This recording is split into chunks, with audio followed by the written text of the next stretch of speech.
Hello, welcome you all to अफबाऊ। हमने last lecture में रेडॉक्स टाइट्रेशन के इंट्रोडक्शन, उसके 4 तरीके के इंडिकेटर्स और वो कैसे काम करते हैं उन सब के बारे में डिटेल्स में स्टडी किया था। आज हम शुरू करेंगे परमैंगनोमेट्री। जो रेडॉक्स टाइट्रेशन में पर्टिकुलरली पोटेशियम परमैंगनेट को हम यूज़ करते हैं एज ऑक्सीडाइजिंग एजेंट, उन रेडॉक्स टाइट्रेशंस को हम परमैंगनोमेट्री के नाम से जानते हैं। परमैंगनोमेट्री में जिस स्पीसीज का या मेटल का हमें कंसेंट्रेशन जानना है वो अगर ऑक्सीडाइज हो रहा है तो पोटेशियम परमैंगनेट खुद, मतलब जो कि ऑक्सीडेंट है या ऑक्सीडाइजिंग एजेंट है, वो खुद क्या होगा, वो खुद रिड्यूस होगा। और पोटेशियम परमैंगनेट रिड्यूस होके क्या प्रोड्यूस करेगा वो डिपेंड करता है मीडियम के ऊपर। फॉर एग्जांपल एसिडिक मीडियम में Mn+7 आयन से ये रिड्यूस होके Mn2+ में कन्वर्ट होता है। बेसिक मीडियम में +7 स्टेट से ये रिड्यूस होके MnO4 मतलब +6 में कन्वर्ट होता है। और न्यूट्रल मीडियम में +7 स्टेट से +4 स्टेट में ये रिड्यूस या कन्वर्ट होता है। मोस्ट ऑफ द केसेस हम एसिडिक मीडियम को प्रेफर करते हैं फॉर परमैंगनोमेट्री, क्योंकि एसिडिक मीडियम में जो रिडक्शन पोटेंशियल है दैट इज हाईएस्ट। बाकी मीडियम्स में reduction potential lower than 1.51 volt है, जो कि कभी कभार जिन एनालाइट्स का हम कंसेंट्रेशन जानना चाहते हैं, जिनको हमें ऑक्सीडाइज करना है, उनको ऑक्सीडाइज करने के लिए काफ़ी नहीं होता है। For example ferrous ammonium sulphate या फेरस एलम, जिसको हम मोर्स सॉल्ट के नाम से जानते हैं, उसको डिटेक्ट करने के वक्त हमारा रिक्वायरमेंट ये रहता है कि MnO4- मतलब परमैंगनेट आयन Fe2+ को Fe3+ में ऑक्सीडाइज करें। लेकिन अगर हम बेसिक मीडियम या न्यूट्रल मीडियम यूज़ करें तो ये पॉसिबल नहीं होगा, क्योंकि Fe2+ Fe3+ सिस्टम का खुद का जो रिडक्शन पोटेंशियल है उसका वैल्यू है 0.77 वोल्ट, लेकिन बेसिक या न्यूट्रल मीडियम में MnO4- सिस्टम का वैल्यू है 0.56 वोल्ट और 0.59 volt, which are much lower than 0.77 volt. और लोअर रिडक्शन पोटेंशियल मतलब क्या? मतलब ये सिस्टम खुद ऑक्सीडाइज हो जाएगा। ये Fe2+ को Fe3+ में ऑक्सीडाइज होने के बजाय खुद ऑक्सीडाइज हो जाएगा और Fe3+ रिड्यूस होके Fe2+ में कन्वर्ट हो जाएगा। मतलब ऑलरेडी मोर्स सॉल्ट में सब Fe2+ आयन्स था, तो वो कोई भी एक आयन ऑक्सीडाइज नहीं होगा Fe3+ में। इसीलिए this is very necessary to use permanganate in acidic solution only. ये कुछ अदर सिस्टम का एग्जाम्पल है जिनको हम थ्रू परमैंगनोमेट्री, जिनका कंसेंट्रेशन हम एनालाइज कर सकते हैं। अब why the end point pink color of MnO4- is not permanent? इसके पहले तो आपको ये जानना पड़ेगा कि एंड पॉइंट में एक्चुअली होता क्या है। अब देखिए, मैं मोर्स सॉल्ट का ही एग्जांपल लेता हूँ और परमैंगनेट सिस्टम में क्या रिएक्शन होता है मोर्स सॉल्ट के साथ वो दिखाता हूँ। In acidic solution Mohr's salt के साथ ये रिएक्शन होता है 5Fe2++ MnO4-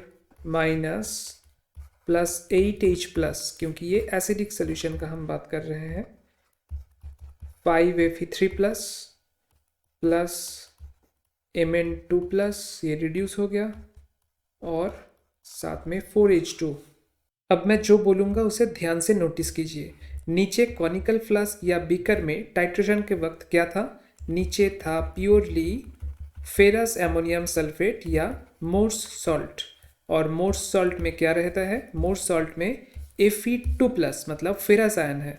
और ऊपर ब्यूरेट से हम क्या ऐड कर रहे थे? ब्यूरेट से हम पोटेशियम परमैंगनेट ऐड कर रहे थे। मैंने एग्जैक्टली उसी कलर को, जो कि पिंक या पर्पल या मैजेंटा कलर है, उसको यहाँ पे रिप्रेजेंट कर रहा हूँ ताकि आप रियल सिनेरियो के साथ कनेक्ट कर पाओ। अब जब ड्रॉप वाइज हम KMnO4 को यूज़ करना शुरू कर रहे हैं तब क्या होगा? मोर्स सॉल्ट में सिचुएटेड Fe2+ आयंस धीरे धीरे Fe3+ आयंस में ऑक्सीडाइज होता जाएगा, और इन दैट प्रोसेस MnO4- खुद रिड्यूस होता जाएगा Mn2+ स्टेट में। अब MnO4 this has the pink और पर्पल कलर, बट Mn2+ इसका कोई कलर नहीं है। सो जब तक इक्विवेलेंस पॉइंट नहीं आएगा तब तक यही सिनेरियो चलेगा कि आप ऊपर से KMnO4 ऐड करते जा रहे हो और जितना भी Fe2+ है वो Fe3+ में कन्वर्ट होता जा रहा है, और ये पर्पल कलर का MnO4- ऊपर से नीचे ऐड करने के बाद जब आप स्टिर कर रहे हो, विगोरसली स्टीरिंग के वक्त Mn2+ में कन्वर्ट होके कलरलेस हो जा रहा है। लेकिन एट द इक्विवेलेंस पॉइंट, जब एंड पॉइंट या इक्विवेलेंस पॉइंट आ जाएगा, तब आप नोटिस करोगे कि सडनली एक पिंक या पर्पल कलर आ गया है और वो स्टरिंग करते ही एबोलिश नहीं हो गया, मतलब वैनिश नहीं हो गया। क्यों? क्योंकि तब तक जितना भी Fe2+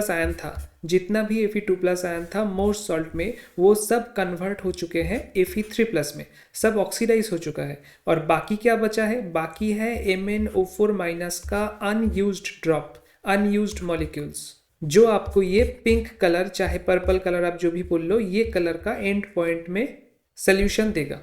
अब हमारा क्वेश्चन क्या था? हमारा क्वेश्चन था कि ये and point pink colour sustain क्यों नहीं करता, मतलब परमानेंट क्यों नहीं होता। अगर आप उस टाइट्रेशन को थोड़ी देर के लिए छोड़ दोगे, आफ्टर टाइट्रेशन नीचे तो ऐसा कलर आ चुका होगा, पर्पल कलर, लेकिन उसको जब आप थोड़ी देर के लिए छोड़ दोगे, तब देखोगे कि ये फिर से कलरलेस हो गया है। और ऐसा होने का रीज़न ये है कि सोल्यूशन में आखिरी पॉइंट में क्या बचा है? बहुत सारा Mn2+ बचा है, बहुत सारा Mn2+ आयंस बचा है, जो MnO4- के साथ रिएक्शन करके MnO2 प्रोड्यूस करता है, साथ में 4H+। And in this process the pink colour of MnO4- get disappeared. तो इसीलिए जो नॉर्मल रूल है परमैंगनोमेट्री का, कि एंड पॉइंट आने के बाद जो कलर है वो कम से कम 30 सेकेंड सस्टेन करना चाहिए, क्योंकि 30 सेकेंड के बाद वो अपने आप ही डिसअपियर हो जाएगा। सो 30 सेकेंड एटलीस्ट सस्टेन करना चाहिए, तो हम मानेंगे कि एंड पॉइंट आ चुका है। अब सवाल ये है कि अगर इतना डिफ़िकल्टी है तो फिर भी हम एसिडिक मीडियम को क्यों यूज़ करते हैं? इसीलिए क्योंकि बेसिक मीडियम और न्यूट्रल मीडियम में, अल्कलाइन या फिर न्यूट्रल मीडियम में, ये रिएक्शन जो डिसकलरिंग का रिएक्शन है ये बहुत फास्ट होता और साथ में हमें इम्प्योरिटी वाला ब्राउन कलर दिखने को मिलता। क्यों? क्योंकि न्यूट्रल और अल्कलाइन मीडियम में जितने भी ऑर्गेनिक मैटर्स या MnO2 इम्प्योरिटी या फिर रिड्यूसिंग एजेंट इम्प्योरिटी है, वो MnO4- कलर को बहुत फास्ट डिसअपियर कर देता है only in the presence of air and H2। उसको अलग से Mn2+ भी नहीं चाहिए, उसको बस एयर एंड वाटर चाहिए ये रिएक्शन करवाने के लिए। And the color of MnO4- will be gone. So that is why we don't use neutral or alkaline medium. Rather, acidic medium में difficulty होने के बावजूद, क्योंकि ये रिएक्शन बहुत स्लो है, बहुत स्लो चलता है, तो हमें एटलीस्ट 30 सेकेंड टू 40 सेकेंड मिल जाता है पिंक कलर को डिटेक्ट करने के लिए, because this reaction is slow. इसीलिए हम एसिडिक मीडियम यूज़ करते हैं। और बाकी एक रीज़न आपको बताया था कि एसिडिक मीडियम में जो इलेक्ट्रोड पोटेंशियल है परमैंगनेट सिस्टम का, that is high enough.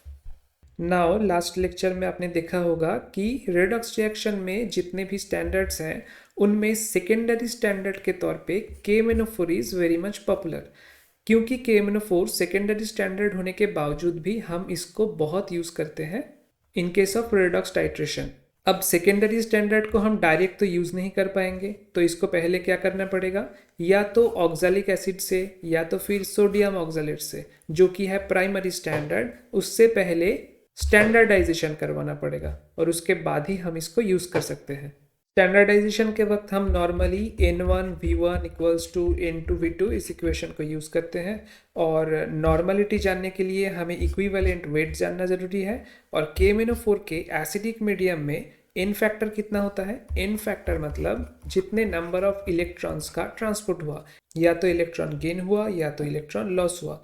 So N factor in case of acidic medium of KMnO4 is 5। So इसका इक्विवेलेंट वेट है 31.6 ग्राम, और इसको स्टैंडर्डाइजेशन के वक्त हम कैलकुलेशन में काम में लाते हैं। Now estimation. अब एस्टिमेशन करने का हमारे पास सबसे पॉपुलर चांस है Fe2+ का, मतलब जो फेरस आयन है और मोर सॉल्ट का जो कंस्टिट्यूएंट है। लेकिन मैंने Fe2+ आयंस को ना लेके Fe3+ ferric ion concentration estimation वाला प्रॉब्लम चूज़ किया, क्योंकि यहाँ पे हमें दो एक्स्ट्रा चीज़ सीखने को मिल जाएगा। देखते हैं क्या। सबसे पहले प्रोसीड्यूर क्या है, हम पहले देखेंगे कि हम क्या कर रहे हैं, और उसके बाद उसके बिहाइंड का केमिस्ट्री देखेंगे कि क्यों कर रहे हैं। सबसे पहले हम 25 ml Fe3+ सोल्यूशन लिए हैं कोई बीकर में, उसको बॉयल करेंगे with 15 to 20 ml concentrated HCl। Fe3+ का खुद का कलर होता है ब्राउन या येलो, उसके साथ कंसेंट्रेटेड HCl मिलके और एक डिप येलो कलर आ जाएगा लाइक दिस। अब ड्यूरिंग बॉइलिंग हम SnCl2 stannic chloride drop wise add करेंगे अंटिल इट बिकम्स क्लियर और ट्रांसपेरेंट। हम इस सोल्यूशन में SnCl2 ड्रॉप वाइज ऐड करते जाएंगे जब तक ना ये वाला कलर आए। अब क्वेश्चन है कि क्यों ऐसा हम क्यों करेंगे? क्योंकि हम यहाँ पे Fe3+ आयन को एस्टिमेट कर रहे हैं, लेकिन potassium permanganate MnO4- directly Fe3+ को एस्टिमेट नहीं कर पाता है। MnO4- किसके साथ रिएक्ट करता है? Fe2+ के साथ। Fe2+ को वो ऑक्सीडाइज करके Fe3+ में कन्वर्ट करता है और खुद रिड्यूस होके Mn2+ में कन्वर्ट हो जाता है। तो अगर हमें Fe3+ का कंसेंट्रेशन चाहिए कोई एनालाइट में, तो सबसे पहले जितना भी Fe3+ आयंस है उस कंपोनेंट में, उसको Fe2+ में कन्वर्ट करना पड़ेगा, मतलब सिस्टम को पहले रिड्यूस करना पड़ेगा।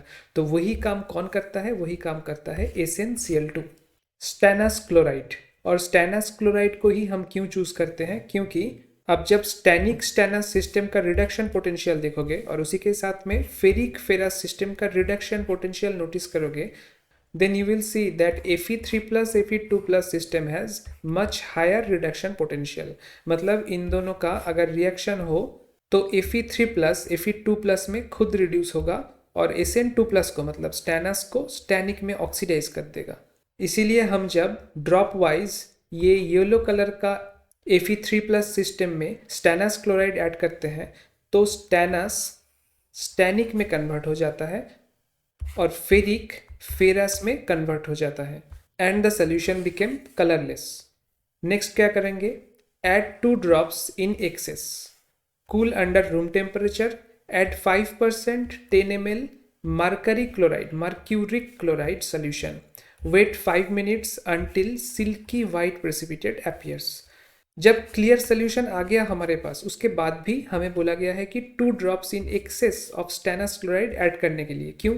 क्योंकि ये 2 ड्रॉप एक्सेस ऐड करना ये कंफर्म करता है कि सोल्यूशन में कोई भी Fe3+ आयन अभी एग्जिस्ट नहीं करता, इसीलिए हम वो 2 ड्रॉप एक्स्ट्रा SnCl2 को ऐड करते हैं। लेकिन अगर 2 ड्रॉप एक्स्ट्रा SnCl2 को ऐड किए हैं तो बाद में उसको रिमूव भी तो करना पड़ेगा, क्योंकि अगर हम रिमूव ना करने से सोल्यूशन में Sn2+ रह जाएगा स्टैनस क्लोराइड का।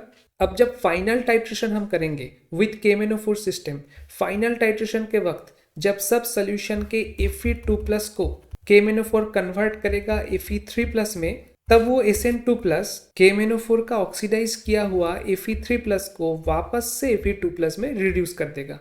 अब समझ पा रहे हो मैं क्या बोल रहा हूँ कि अगर एक्स्ट्रा ड्रॉप ऑफ SnCl2 को हम सोल्यूशन में रहने के लिए परमिशन दें तो वो Sn2+ फाइनल टाइट्रेशन के वक्त जितना Fe3+ आयन जेनरेट होगा फाइनली, उसको वापस Fe2+ में कन्वर्ट कर देगा और हमारा टाइट्रेशन कभी भी खत्म नहीं होगा। So it is very important for us to consume those 2 extra drops of SnCl2। और इसके लिए हम क्या यूज़ करेंगे? हम यूज़ करेंगे मर्क्यूरिक क्लोराइड HgCl2। HgCl2 के साथ रिएक्शन जब होगा एक्स्ट्रा ड्रॉप ऑफ SnCl2 का, तो SnCl4 तैयार होगा और उसके साथ ही मर्क्यूरस क्लोराइड Hg2Cl2, इसका एक प्रेसिपिटेशन जनरेट होगा। अब ये कोई नॉर्मल प्रेसिपिटेशन नहीं है लाइक कोआगुलेशन या कंप्लीट टर्बिडिटी आपको दिखाई देगा, ऐसा कुछ नहीं है। ये Hg2Cl2 बहुत ही सिल्की हल्का वाइट कलर का एक प्रेसिपिटेट है। सो ये कनिकल फ्लास्क या बीकर के नीचे जाके जमा नहीं होगा, बस सोल्यूशन को थोड़ा सा वाइटिश बना देगा, थोड़ा सा सिल्वरी कलर आपको दिखेगा सोल्यूशन के अंदर। अब ये हो गया हमारा कहाँ तक? Wait 5 minutes until silky white precipitate appears। Mercury chloride डालने के बाद 5-10 मिनट जब हम वेट करेंगे, हम देखेंगे कि एक सिल्वर वाइट प्रेसिपिटेट अपीयर हो गया है। अब उसके बाद हम क्या करेंगे? उसके बाद बहुत ही एक इम्पॉर्टेंट पॉइंट आता है जो कि है ज़िमरमैन रेनहार्ड सोल्यूशन का एडिशन पॉइंट। अब जेडर सोल्यूशन क्यों है और क्यों इसको हम यूज़ करते हैं? देखो ये पूरा जो सोल्यूशन था ये HCl में चल रहा था। हमने सबसे पहले ही बॉयल किया था Fe3+ सोल्यूशन को इन 15 to 20 ml कंसेंट्रेटेड HCl। अब HCl सोल्यूशन में बॉयल करने पे हमारे पास दूसरा डिफिकल्टी अराइज हो गया है। वो क्या है? HCl सोल्यूशन में है Cl माइनस आयन, और Cl माइनस आयन का जो रेडॉक्स पोटेंशियल है, Cl two Cl minus ion system का जो रेडॉक्स पोटेंशियल है दैट इज 1.36 वोल्ट, और हम पहले ही जानते हैं कि परमैंगनेट सिस्टम का रेडॉक्स पोटेंशियल है 1.51 volt. So permanganate Cl minus को भी ऑक्सीडाइज करेगा। It will show an tendency to convert Cl minus to chlorine gas, और अगर आधे से ज़्यादा परमैंगनेट इसी काम में चला गया Cl माइनस को ऑक्सीडाइज करने के काम में, तो हमारे जो एक्चुअल Fe2 प्लस को Fe3 प्लस में कन्वर्ट करने के लिए KMnO4 चाहिए वो ज़्यादा लगेगा, तो हमारा टाइटर वैल्यू गलत आएगा, और टाइटर वैल्यू तक तो हम पहुंच ही नहीं पाएंगे। उसके पहले ये जो Cl2 जनरेट हो रहा है that will interfere the titration very severely. So इसका हमें एक सोल्यूशन चाहिए। हमें एसिडिक मीडियम चाहिए, इसीलिए हमने HCl में रिएक्शन तो करवा लिया, लेकिन ये प्रॉब्लम को हमें डिमिनिश करने के लिए दूसरा एक सोल्यूशन ऐड करना पड़ेगा। उसको हम बोलेंगे ZR सोल्यूशन और प्रिवेंटिव सोल्यूशन। ये प्रिवेंटिव सोल्यूशन क्या है? Dissolving 50 gram of pure MnSO4.4H2 मतलब मैंगनीज सल्फेट। इसको आप डिसॉल्व करो। ये 50 ग्राम आप मत देखो, 250 ml भी मत देखो, इसको बस ऐसे याद रखो कि ZR सोल्यूशन होता है MnSO4 का solution in concentrated H2SO4 and in concentrated syrupy H3PO4। So ZR solution और preventive solution is nothing but MnSO4 का सोल्यूशन प्लस कंसेंट्रेटेड H2SO4 और ऑर्थोफॉस्फोरिक एसिड। अब ZR सोल्यूशन का हर एक कंपोनेंट का रोल है अलग अलग इस टाइट्रेशन के रेफरेंस में। फर्स्ट, MnSO4 क्या करता है? MnSO4 excess of Mn2 plus ion को सोल्यूशन में सप्लाई करता है, जो कि MnO4 minus Mn2 plus permanganate system का जो रिडक्शन पोटेंशियल था 1.51 वोल्ट उसको रिड्यूस कर देता है, उसको कम कर देता है। जनरली Cl2 Cl माइनस का रिडक्शन पोटेंशियल 1.36 वोल्ट है, तो उसको 1.36 वोल्ट के आसपास या फिर उसका भी नीचे रिड्यूस कर देता है MnSO4, and as a result अब परमैंगनेट क्लोराइड आयंस को क्लोरीन में कन्वर्ट नहीं कर पाएगा। फॉस्फोरिक एसिड का रोल क्या है? इसके लिए दोबारा आप एक बार रिएक्शन याद कर लो कि रिएक्शन में होता क्या है। परमैंगनेट खुद तो बन जाता है Mn2 प्लस, खुद रिड्यूस होकर Mn2 प्लस जनरेट करता है, और जितना भी Fe2 प्लस था उसको ऑक्सीडाइज करके Fe3 प्लस में कन्वर्ट करता है। सो जो फ्रेशली प्रिपेयर्ड Fe3 प्लस है उसका कलर क्या होगा? येलो कलर या ब्राउन कलर, और उसका ये इंटेंस कलर इंटरफेयर कर सकता है with the end point purple colour, और इस इंटरफेरेंस को खत्म करता है phosphoric acid by removing the freshly prepared Fe3 plus from the solution by forming this complex FeHPO4 plus। ये कॉम्प्लेक्स है कलरलेस, और ये कॉम्प्लेक्स फॉर्म होने के वजह से Fe3 प्लस का जो खुद का येलो कलर था वो सोल्यूशन में एग्जिस्ट नहीं करता। ये है रोल नंबर 1। H3PO4 का 2 रोल है, उसमें से पहला रोल ये है। दूसरा रोल क्या है? दूसरा रोल समझने के लिए डाइक्रोमेटोमेट्री इज द बेस्ट एग्जाम्पल, जो मैं अगले लेक्चर में पढ़ाऊंगा। अभी फिलहाल परमैंगनोमेट्री में आप इतना जान लीजिए कि रेडॉक्स टाइट्रेशन में रिडक्शन पोटेंशियल का जो जंप होता है वो जंप डिनोट करता है कि एक आइडियल इंडिकेटर का रिडक्शन पोटेंशियल का रेंज क्या होना चाहिए। एक आइडियल इंडिकेटर वही होता है जिसका रिडक्शन पोटेंशियल ऑक्सीडेंट का रिडक्शन पोटेंशियल से कम हो, लेकिन रिडक्टेंट का रिडक्शन पोटेंशियल से ज्यादा हो।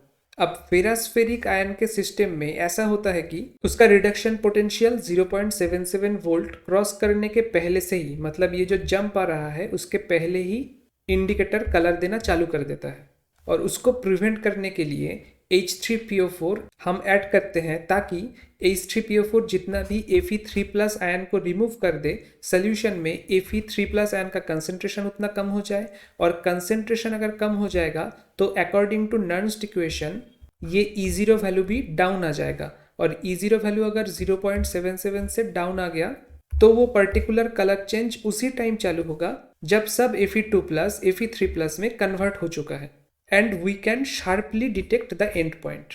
तो इसीलिए H3PO4 हम यूज करते हैं as a component of ZR solution, Zimmermann Reinhardt solution. और तीसरा कंपोनेंट क्या था? Concentrated H2SO4। अब कंसेंट्रेटेड H2SO4 का रोल क्या है?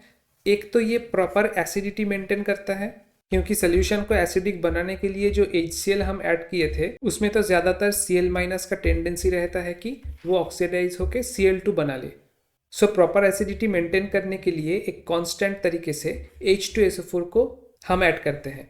और दूसरा रोल क्या है? दूसरा है कि ये प्रिवेंट करता है the precipitation of manganese phosphate. इसका मतलब क्या है? मतलब हम MnSO4 सोल्यूशन में ऐड किए थे as a component of ZR solution. MnSO4 में Mn2+ का रोल क्या था? इसका रोल था कि ये जो Cl-2 Cl2 ऑक्सीडाइजेशन का टेंडेंसी है HCl का, उस टेंडेंसी को ये ख़त्म करें। तो सोल्यूशन में Mn2+ रहना बहुत ज़रूरी है। अब सोल्यूशन में फॉस्फोरिक एसिड से आया हुआ जो फॉस्फेट आयंस है, फॉस्फेट एनायंस है, वो अगर Mn2+ के साथ रिएक्ट करके मैंगनीज फॉस्फेट का प्रेसिपिटेट कर देगा तो Mn2+ आयन अपना रोल नहीं निभा पाएगा, मतलब Cl- को Cl2+ में ऑक्सीडाइज होने से रोक नहीं पाएगा। सो इसीलिए हम H2SO4 ऐड करते हैं ताकि ये प्रेसिपिटेट ना बन पाए और Mn2+ हमेशा SO4 आयन के साथ ही अटैच्ड रहे और प्रेसिपिटेशन कभी ना हो। सो ये था ZR सोल्यूशन या प्रिवेंटिव सोल्यूशन का जो 3 कंपोनेंट है उसका रोल। और अब हम एक बार पीछे जाएंगे कि हम कहाँ तक कंटिन्यू किए थे हमारा एक्चुअल लाइफ का प्रोसेस। हम ये 5-10 मिनट वेट किए थे until silky white precipitate appears, अब टू बी कंटिन्यूड। अब हम क्या करेंगे?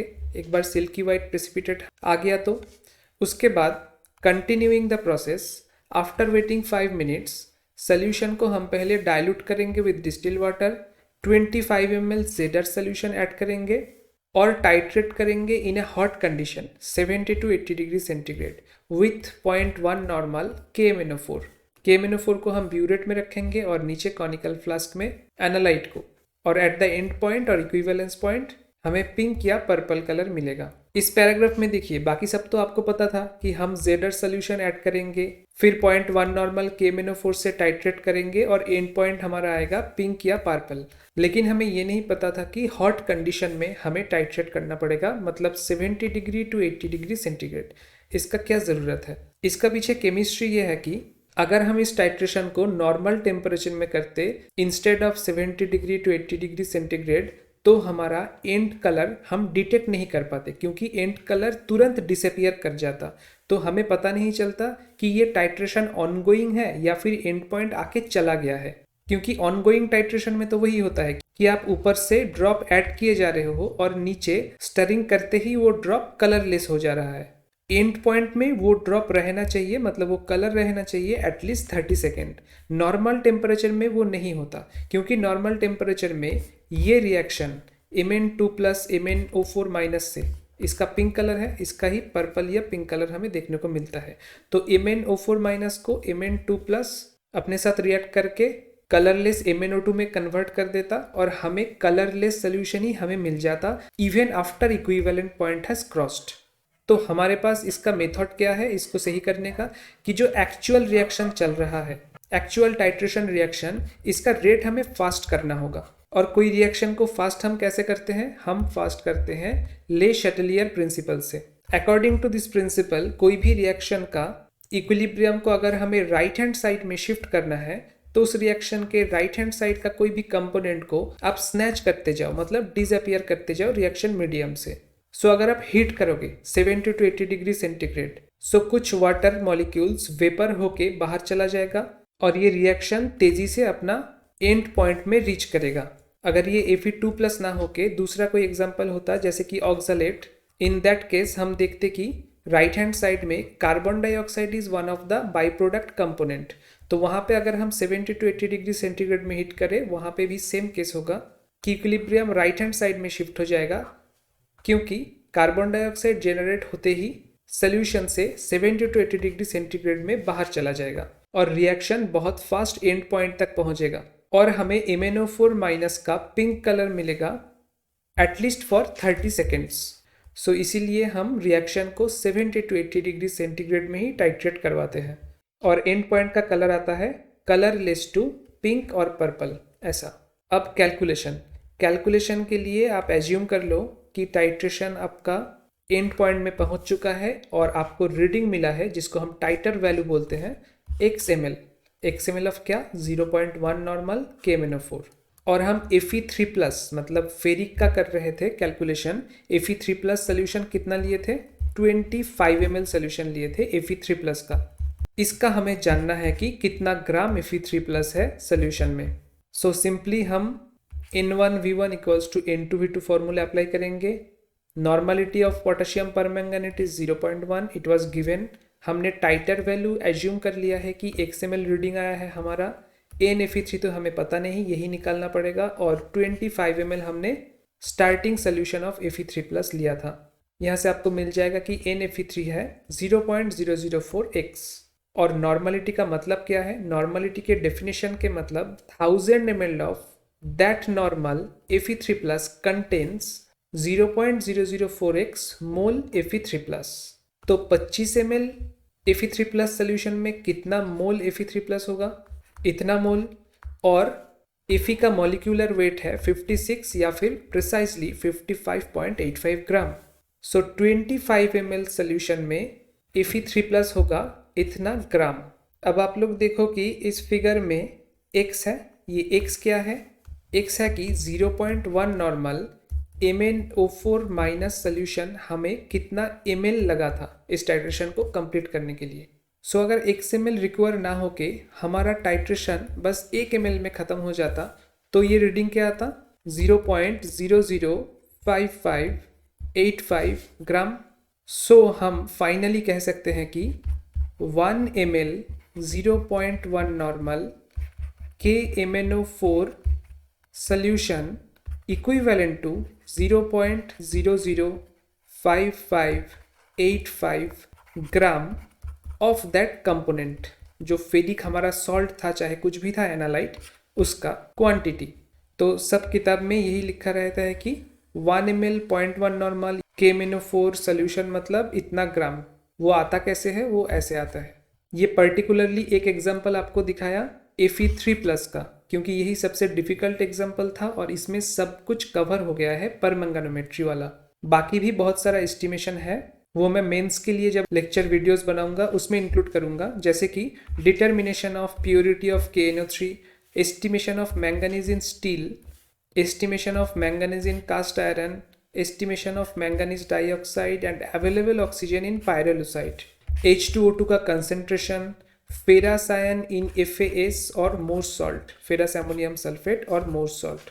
बीच में एक मैंने छोड़ दिया कैल्शियम इन मिल्क, क्योंकि ये आपको अलग से याद रखना है कि this is the titration in which both EDTA मतलब कम्प्लेक्सोमेट्रिक टाइट्रेशन एंड रेडॉक्स टाइट्रेशन, ये दोनों का यहाँ पे यूज हो सकता है। आप कोई एक से भी कर सकते हो, कैल्शियम को सिर्फ EDTA से भी कर सकते हो, लेकिन फिर भी कैल्शियम इन मिल्क आप EDTA और रेडॉक्स दोनों के हेल्प से निकाल सकते हो। मैं MCQ के ऊपर अलग सा सीरीज बनाऊंगा, लेकिन फिर भी सोडियम बिस्मुथेट NaBiO3 ये मैंगनीज इन स्टील के एस्टिमेशन के लिए यूज होता है, मैंगनीज इन कास्ट आयरन का भी एस्टिमेशन के लिए यूज होता है।